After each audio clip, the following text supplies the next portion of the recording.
Yeah, hello. Yes, my friend. How are you? I'm very fine. I'm actually calling from Nigeria. That's wonderful, my friend. How is Nigeria doing? Nigeria is very, very fine. Very fine. I heard that the Muslims are kidnapping girls and Boko Haram, following the Prophet Allah of Allah's steps. Well, if you're going to start like that, I can still tell you that Boko Haram does not represent Islam. Why they don't present Islam? Yes, those are religious extremists.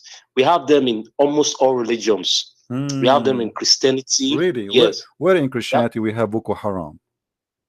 No, you don't understand what I mean. I never said Christianity has Boko Haram. What I'm saying is that Boko Haram are religious extremists of Islam. Okay, what makes them extremists for you? What making them extremists for you? Yes, it's because they went to, as in, too far. I'm not going to say it now. They were. Hello?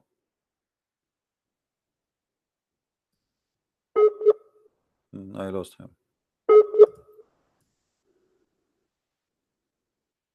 Close your app, my friend, so we can hear you. Say again, please, if you hear me. Are you there?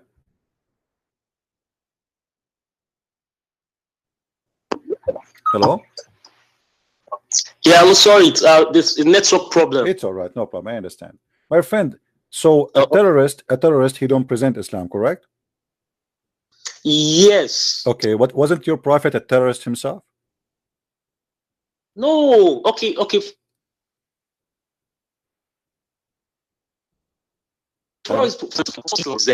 again. Say again. I lost you. Say again, please. Say again, please. I lost you. I said to you, isn't it Muhammad was a terrorist? What you said? Go ahead. I look like you have a bad internet.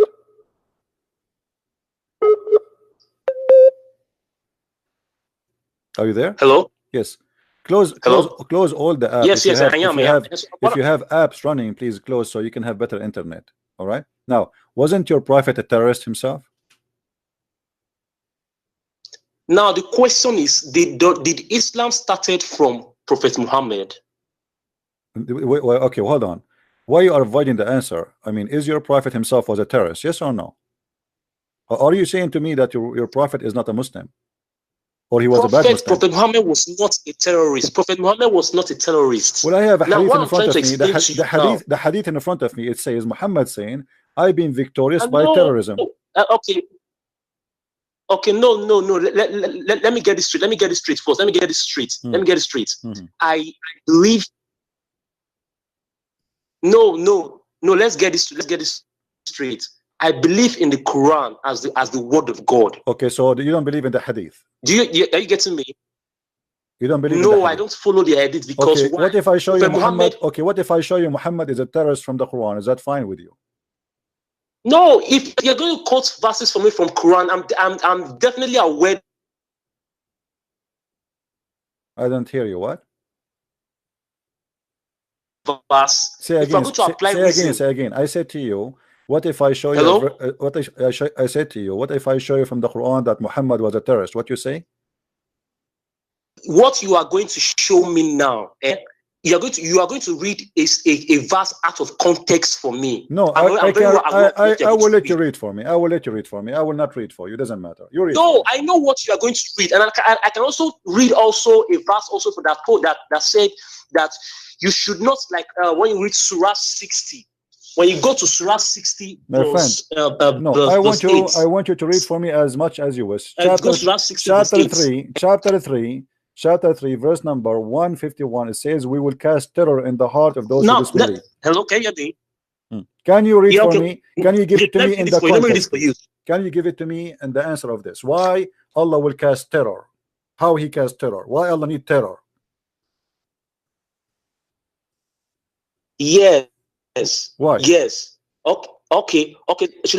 Let me read Surah. Chapter 3, verse number 151. Hello? I hear you. Chapter 3. Hello? Verse... I hear you, my friend. Okay, I want to read Surah 60. Read for me this one first, and we go to any chapter you wish. No problem. Okay, I want to read. 60 verse 8. What chapter you want? Surah 60 verse 8. Are you hearing me? Are you with me? Chapter 60 verse number 8, you said, right? Surah 60 verse 8. 16 or 60? Yes. Yeah. 16? Yes. 16 or 60? It says Allah does not forbid 60 verse number 8. Okay. Read for us. Hello? Read for us. Okay. Read for us. Go ahead.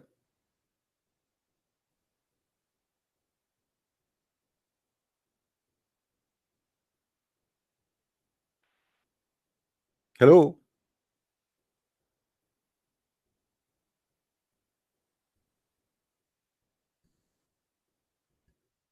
Well, he is using Nigerian network, so I don't blame him. Are you there, my friend?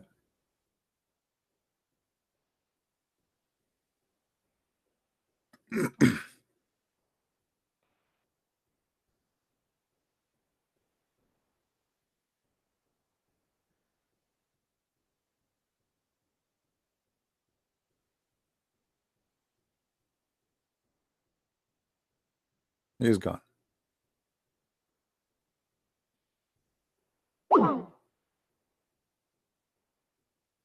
Let us try to call him back.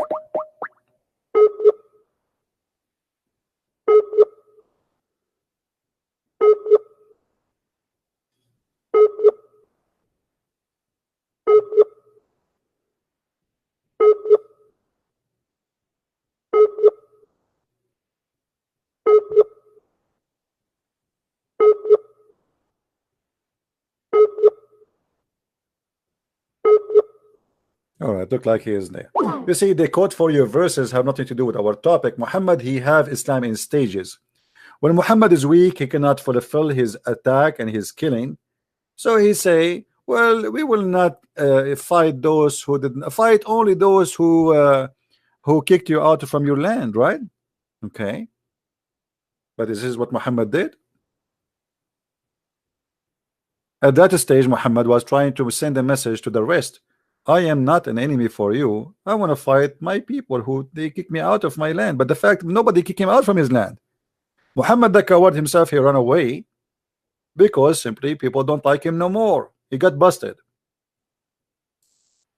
When Muhammad he got strong, then he attacked all the people.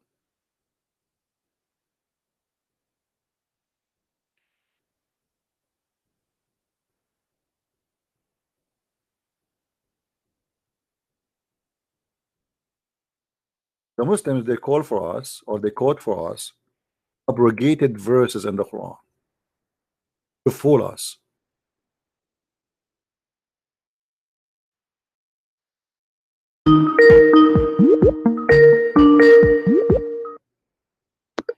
Yes, my friend, go ahead. Okay, I was reading from Surah 60 verse 8. Okay.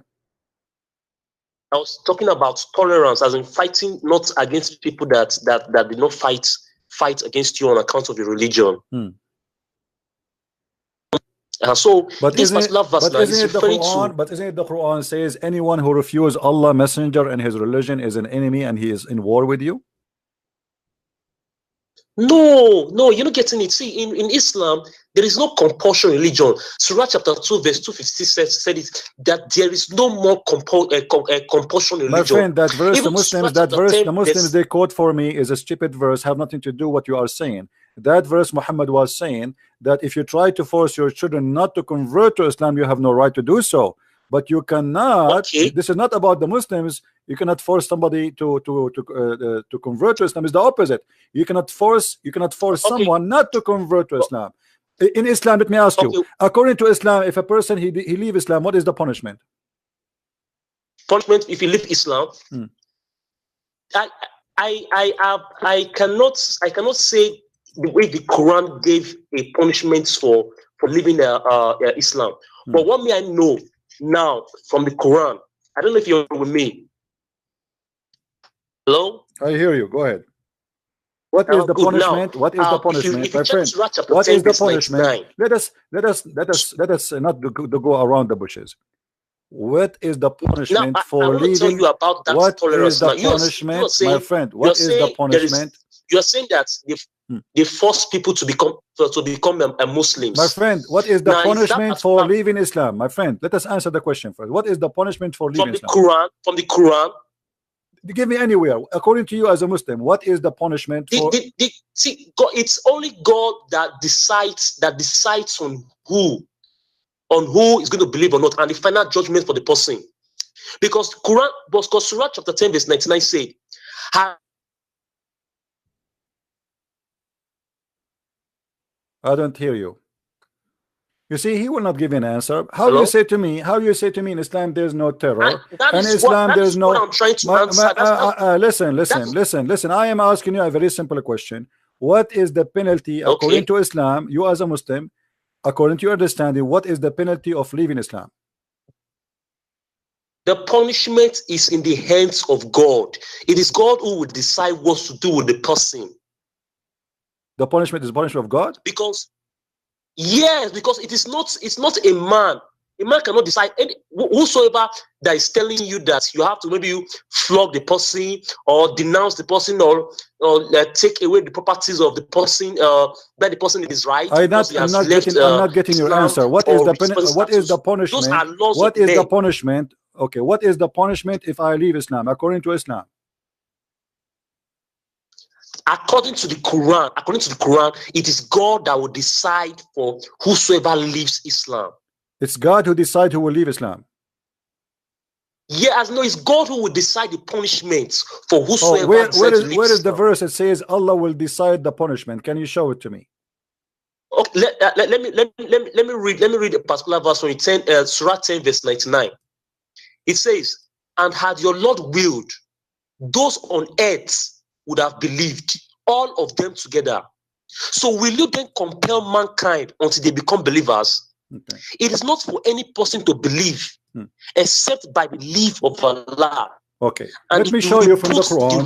Let me show you from the Quran that you are ignorant about your religion. The Quran say clearly that if you want them to stay, the way for you to stay as a life is to convert to Islam and to do the prayer. Read with me the Quran, chapter 9, verse number 11. Do you see it?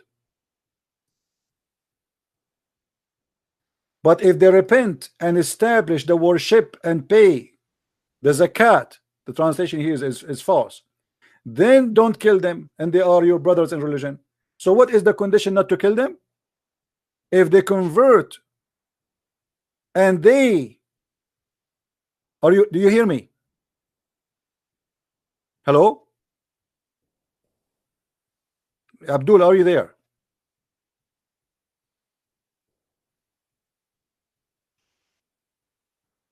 Hello? Oh boy.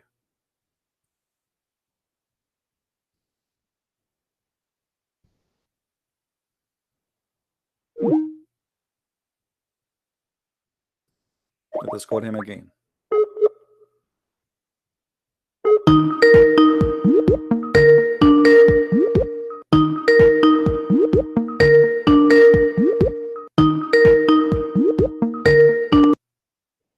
Hello? Hear me now. Okay. In chapter 9, verse number 11, it says that if you fight them and they do pay the zakat and they accomplish the prayer, then don't kill them. They are your brothers. Does it say that?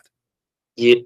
Okay. Yes. So what does that mean? That's mean if you are what is required for you to stay alive and the Muslims will not kill you, if you pay the zakat and if you establish the prayer and if you are doing what Islam teach you to do, then we will not kill you. Correct? Yes. Okay. Yes. The verse after it, hold on. The verse after is saying, but if they violate their oath, what is the oath they are talking about? This is taking shahada. If they violate their oath after their covenant, what is the covenant before? Hold on. The hold on. It's explained. No, don't lie. It's in front of you. It says, if they repent, establish who is the one is going to establish the prayer? Please. Abdul, please, who is the one? No, that explain to me. Who is the one required to establish Islamic prayer? You give me the answer, please.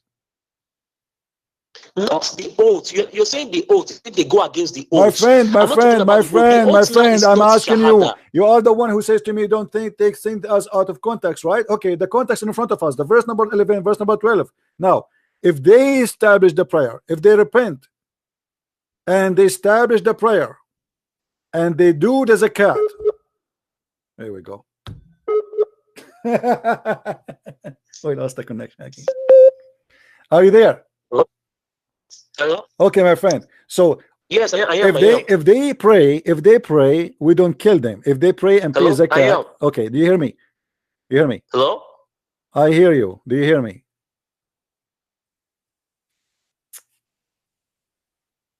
Hello? I hear you. Do you hear me? Oh boy. Are you there? Hello? I hear you. The network is breaking. No problem. Hello? Do you hear me now? Hello?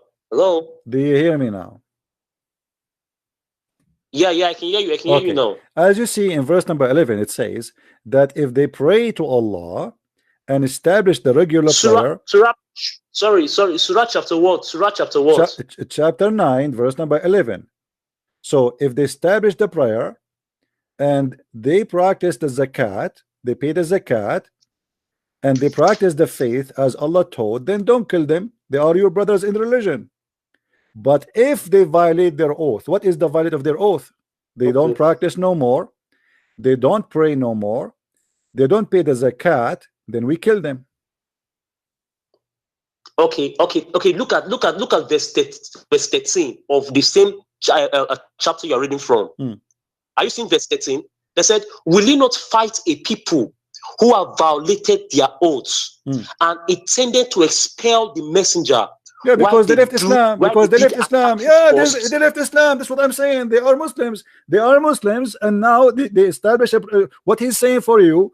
Those who don't want to practice Islam, we kill them.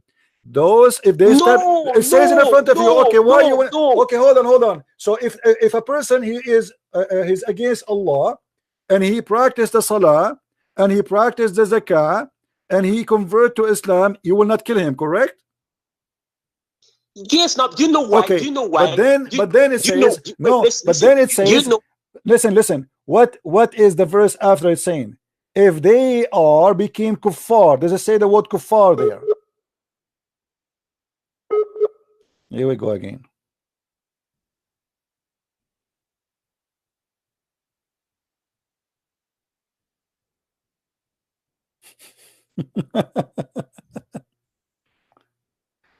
Oh boy.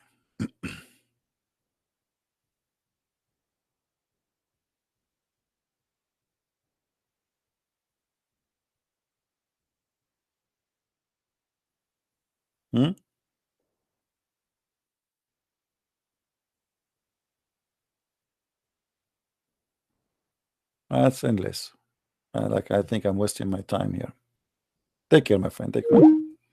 You see, and this is why they say I don't believe in the hadith in order to avoid the stupidity which is going to get them busted.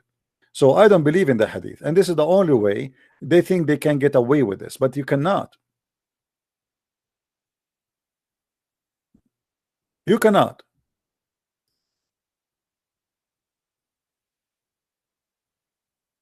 Who are you to say I believe in this and I don't believe in this?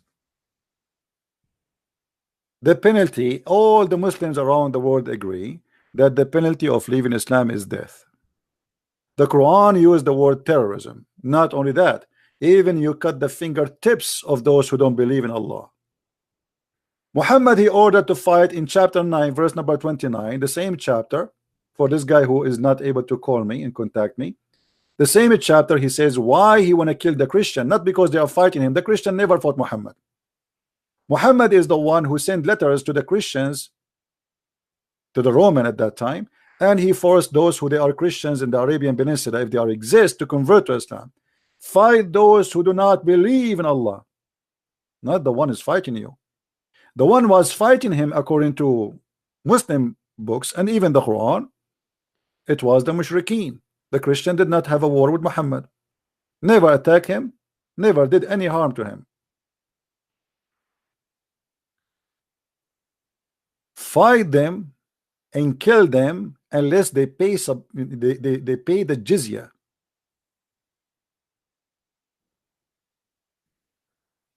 So they lie to you and they say, we fight you only because you kicked us from our land. Well, did the Ethiopian kick you out from your land? Did the Roman kick you out from your land?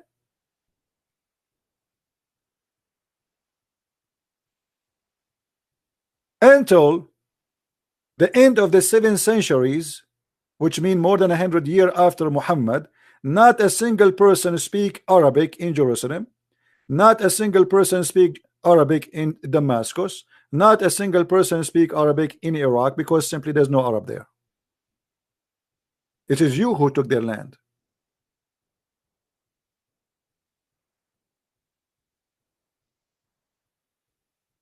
Muhammad, he sent the 3 letters to 3 kings saying convert or else.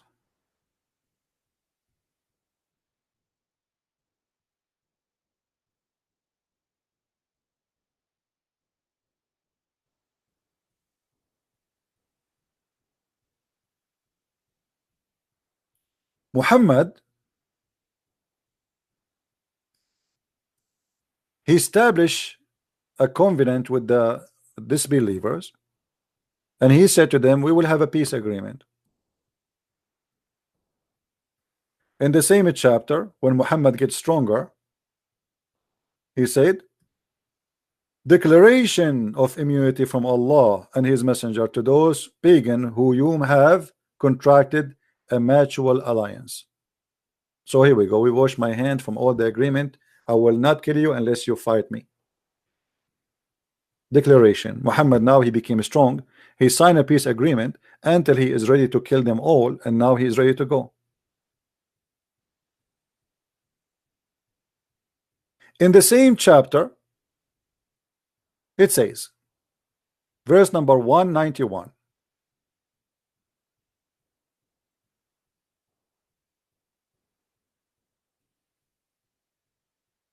Actually, in verse number chapter 2, not same chapter.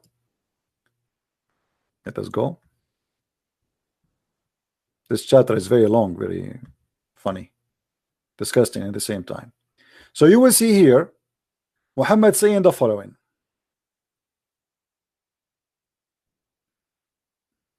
Okay, here we go. Fight for the cause of Allah who fight with you or fight you.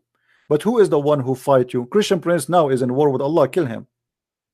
According to Islam, anyone who don't accept Islam is in war with Allah. You see, the Muslim, they try to fool you, says fight those who fight you, but what they will not tell you, that the second you refuse Islam, you are in war with Allah. Muhammad, he said that the land is, there's 3 lands. There's a land of Islam, which under the Sharia law, and there's a land of, which is a land of peace, and there's a land of war, which is not under the Sharia law. As simple as that. And then the land number 3, it is occupied by Muslim, but they don't practice Sharia law. They call it the land of fitna. So anyone don't believe in Islam, he's your enemy. This is why the Quran in chapter 9 verse number 23, it says, take not your fathers and your brothers as a friends. Now here in number 90, 190 and 91, it says, slay them wherever you catch them. And then it says, but if they cease, forgive them. How we forgive them? Is that because Muhammad being nice? No. Fight them until there is only one Islam. You see here it says until the torment, tumult or oppression. There's not, it doesn't say that. It says fitna. Fitna is a chaos. So it's not going to be chaos between us, between the society, and no problem, and then all the religion will become a religion of Allah. Look at the translation, doesn't say that. Change the translator. You will see right away the translation change.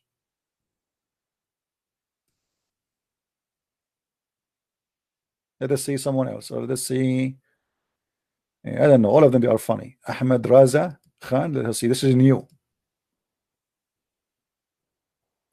and fight them until there's no mischief remains. That's better translation. Mischief. What mischief meant? It's not to accept Islam. And only Allah is worshipped. So do you see what the mischievement is? When they say to you, we fight only those who fight us, fighting them is not to accept Allah. This is why this Abdul, he tried to run away from what Muhammad said. I've been ordered to fight and kill all mankind until they accept Islam.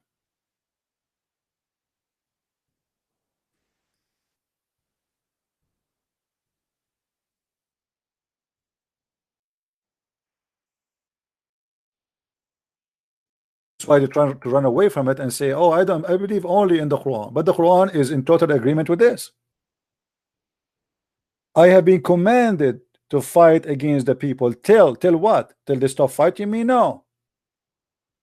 Till they became for peace? No. Actually, the Quran forbid the Muslims from crying out for peace, and I will show you the verse.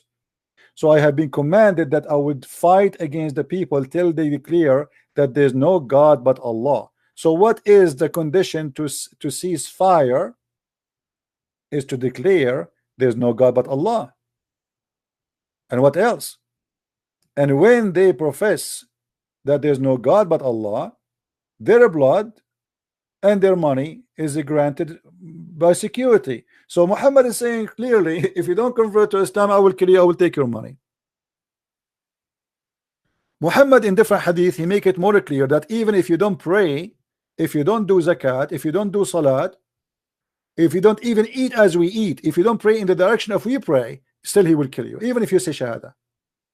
I have been ordered to kill, not to fight. By the way, here the word qatala mean fight, to kill the people till they say none the right have to worship but Allah, and if they say so, pray like our prayer, face our qibla, slaughter as we slaughter, then and only then their blood and their property is secured from our hands. Muhammad is a thief. So if you want your blood and your property to be secured from Muhammad, from taking it and killing you or raping your wife, convert to Islam and pray as he pray and he slaughter as he slaughter, and that's it.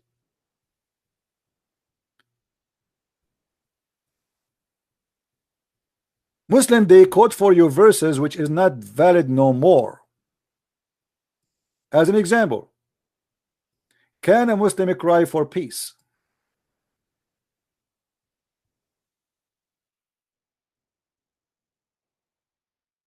Absolutely not.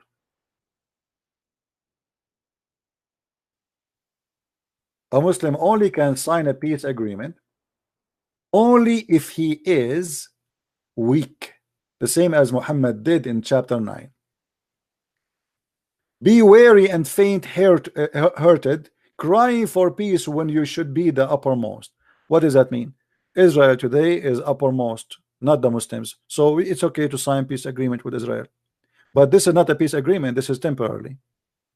Until we are the uppermost, and then we attack back. This is what Muhammad did. So the Muslim, what they try to do, they quote for you verses which is abrogated, not to be followed, where Muhammad as a warmonger, he used as a stages to accomplish his kingdom. So when he was weak, he have no problem to sign peace agreement. Fight not those who don't fight you, because he don't want to tell the people, I'm not going to fight all of you. And then he said, fight all mankind until they say there's no God but Allah. So the agenda of Muhammad come in stages, and all the Muslims agree in that. In the beginning, Muhammad actually was not violence, because he was weak. He cannot be violence. They will kill him in 2 seconds. But Muhammad, after he got the warrior as-Sa'alik simply are the outlaw. You see, if you go in the hadith, we search for word Sa'alik.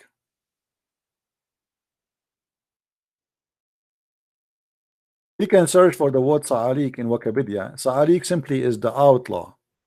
People who commit murder in order their tribes to avoid the penalty, which mean because Arab, they seek revenge. If you kill one of our tribe, we will not let it go until you give us the guy, or we will kill someone from you.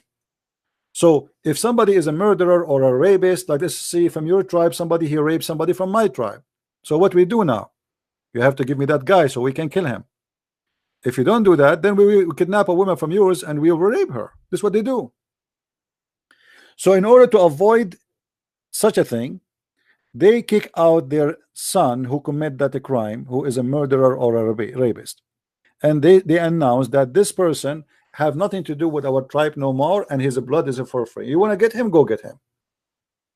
We wash our hands, so you have no revenge with us. Those are the ones who join Islam with Muhammad, a bunch of criminals.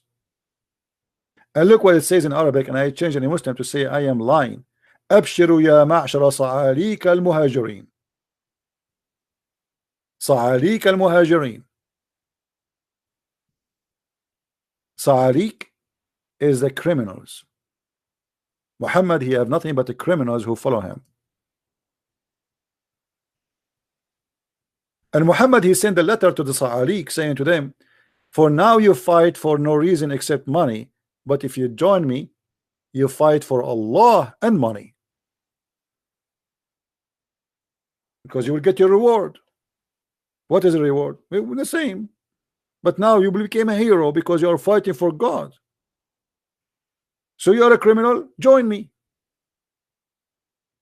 And look how the Muslim translate the Sa'alik. They translate it as the poor immigrants. They are not poor and they are not immigrant.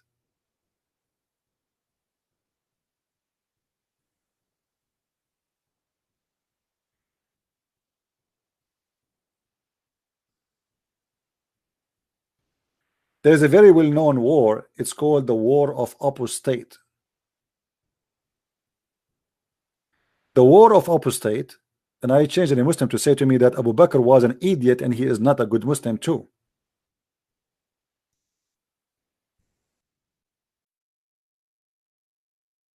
When Muhammad he passed away or killed by poison, as the hadith says,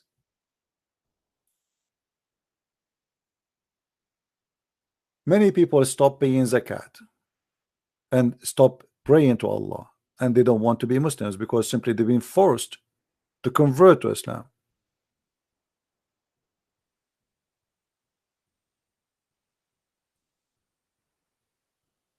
And then right away the gang, the Sa'alik of Muhammad, the one who they are making living just from killing,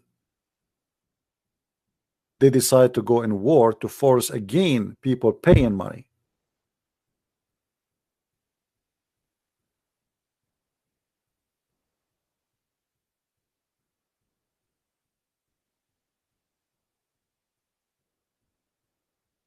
And a Muslim like this guy from Nigeria who do not know how to read two Arabic words together, he's trying to say to us, oh no, Islam does not teach that. Muhammad he raped, Muhammad he kidnapped, Muhammad he stole even children's, Muhammad he killed little children. Imagine the Muslim, they say to us that we don't kill children.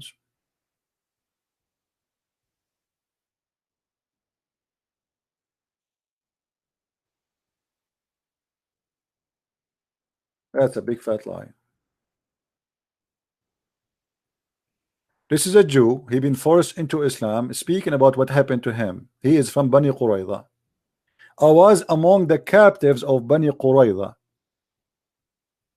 They, the companions, examine us, and those who had begun to grow hair in their pubic area were killed.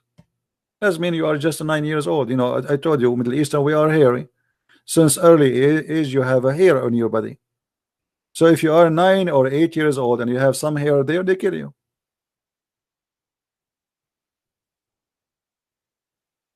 Do you see it?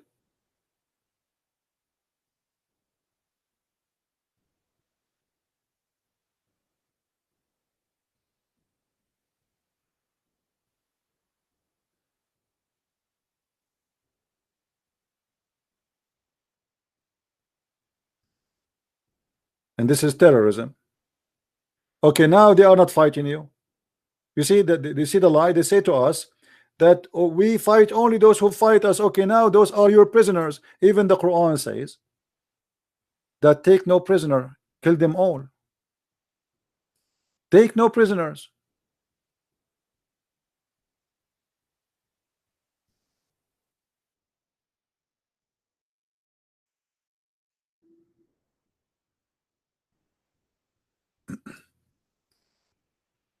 Look at this.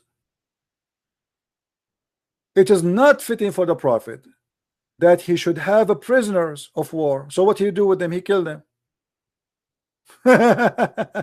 Is that terror or not? Is that Quran or this is a weak Quran?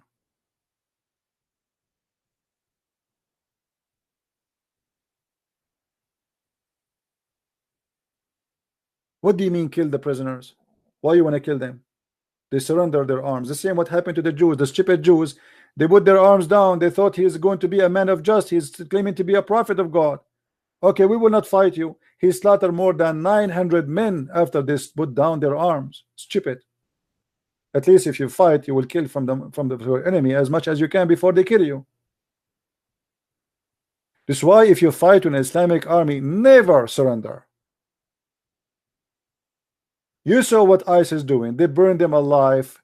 They split them pieces. They torture them. They crucify them. They cut their hands. Why you want to torture yourself? Fight until you die with honor. Don't surrender like a goat with no honor.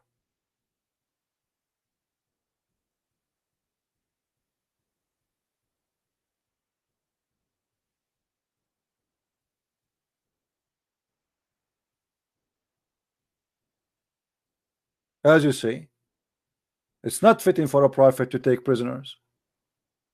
So what we do them? Kill them.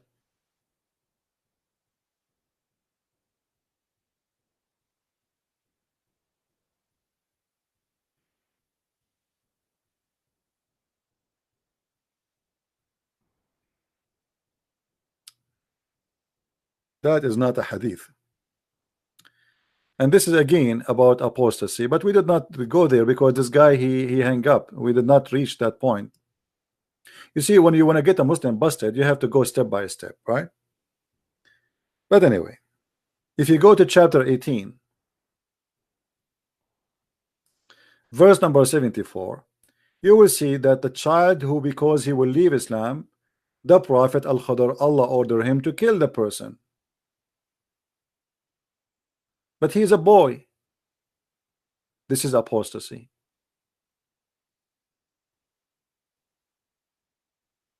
Then they proceed until they met with the young man. He slew him. Moses said. By the way, this is a lie. It doesn't say a young man. What young man? It's a boy. Change the translator. The translation will change. You see, we have to change translation like, you know, we jump like monkeys from branch to branch because not even one Muslim is honest. Here we go. Here became boy. There became a man. There's a huge difference between a boy and a young man. Huge difference. So they went until when they meet a boy and they slew him. Musa said to Al-Khadr, which Allah he sent Musa to learn from Al-Khadr, and he said to him, why you did such a thing? This is evil. This guy is an innocent boy. This is a manslaughter. Why you did that? Al-Khadr, who is a higher prophet from Allah, he said to him, to Moses, you do not understand. I told you will not have patience with me. Then they continue, and then after the prophet Al-Khadr, he decided to explain to the fool Moses what's happening about the boy. I said, for the boy, his parents were believers, and we feared that he should make a disobedience and he become in disbelief.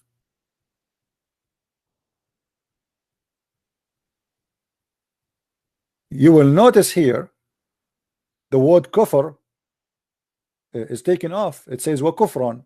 He will become a kafir. Change the translation again. We have to change the translation every what you can do. Let us go. Let us see this guy Maududi. Doody. As For the boy, his parents were people of faith, and we fear that lest he should plague them with transgression and disbelief. And here the funny, the boy did not even leave Islam yet he been slaughtered, and he's a boy.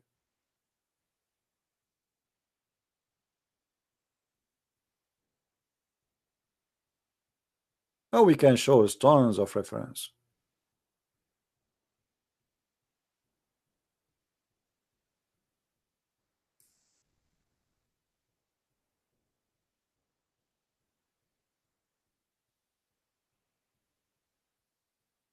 And since when you want to kill a child because you fear that one day he will leave Islam? What about you? You wait until he leaves Islam. And they say to me that apostasy is not in the Quran. We can show you there's tons of verses. We are not done. But this guy, he cannot call me, and you know, funny Muslims. But I'm sure he is listening, he's watching.